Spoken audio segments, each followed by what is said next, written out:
இன்றைய வானிலை தகவல் வங்கக்கடலில் நிலவிய ஆழ்ந்த காற்றழுத்த தாழ்வு மண்டலம் இன்று காலை புயலாக வலுப்பெற்றது. மேலும் புயல் மியான்மர் நோக்கி நகரும் என்பதால் சென்னை உள்ளிட்ட வட தமிழகத்தில் வெயில் சுட்டெடுக்க வாய்ப்புள்ளதாகவும் தெரிவிக்கப்பட்டுள்ளது.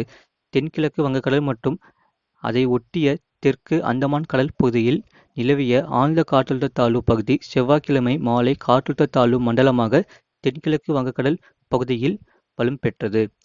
வடமேற்கு திசையில் நகர்ந்து புதன்கிழமை காலை 5:30 மணிக்கு ஆழ்ந்த காற்றழுத்த தாழ்வு மண்டலமாக உருவானது. அது வடமேற்கு திசையில் நகர்ந்து வியாழக்கிழமை காலை புயலாக வலுப்பெற்றுள்ளது. தொடர்ந்து இன்று நள்ளிரவில் அதிதீவிர புயலாக தென்கிழக்கு வங்கக்கடல் மற்றும் அதை ஒட்டிய மத்திய வங்கக்கடல் பகுதிகளில் நிலவக்கூடும். அதன் பிறகு வடகிழக்கு திசையில் நகர்ந்து சனிக்கிழமை சற்று வலுவிழந்து ஞாயிற்றுக்கிழமை மே 14 காலை தென்கிழக்கு மற்றும் வடக்கு மியான்மர் இடையே கரையை கடக்கக்கூடும்.